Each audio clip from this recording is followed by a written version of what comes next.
వీల్లేదు. రిపెంటెన్స్ అంటే ఏంటంటే దేవుని సన్నిధిలో పశ్చాత్తాపపడి మన పాపములు ఆయన సన్నిధిలో ఒప్పుకోవాలి. Make an open confession. నిన్న దైవజనులు డాక్టర్ జాన్ వెస్లీ గారు వాక్యం చెప్తూ దేవుని మందిరానికి వచ్చినప్పుడు మనం ఏం చేయాలంటే యథార్థంగా ఉండాలి అని ఒక మాట చెప్పారు, గుర్తుందా అండి? The man of God spoke about integrity. చాలాసార్లు మన మనుషుల ముందు ఎంత బయట చెప్పాలో అంతవరకు చెప్పి మిగతా అంతా లోపల పెట్టేసుకుంటూ ఉంటాం కదండి.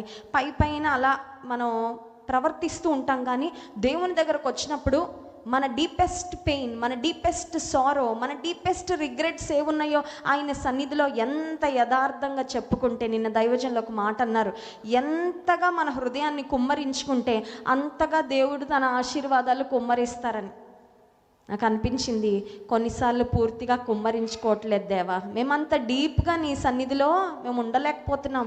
ఏదో పైన 2 మాటలు దేవునితో చెప్పి కొంచెం సహవాసం చేస్తే సరిపోద్దులే అన్నట్లుగా కొన్నిసార్లు దేవునితో మన రిలేషన్షిప్ ఒక డీపర్ లెవెల్లోకి వెళ్ళకుండా అది పైన ఒక చిన్న మనుషులతో మనం పలకరింపుగా మాట్లాడి వెళ్ళిపోతూ ఉంటాం చూడండి, అలా ఉంటుంది. కానీ దేవుడు కోరుకుంటున్నది ఏంటంటే ఆయనతో మనం అత్యంత సన్నిహితమైన సంబంధాన్ని కలిగి ఉండాలని. So regret must be followed by repentance. మన పాపాలు మొదటగా మనం దేవుని సన్నిధిలో ఒప్పుకోవాలి. ఒప్పుకొనని పాపాలు కొన్నిసార్లు మన జీవితంలో ఒక పెద్ద లిస్ట్ ఉంటుందండి.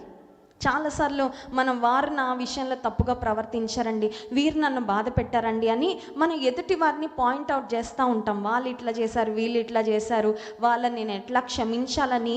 ఎదుటి వారు మన ఎడల చేసిన తప్పిదాల గురించి మనం అన్నీ గుర్తుపెట్టుకుంటాం, రిమైండర్స్ ఉంటాయి మనకి.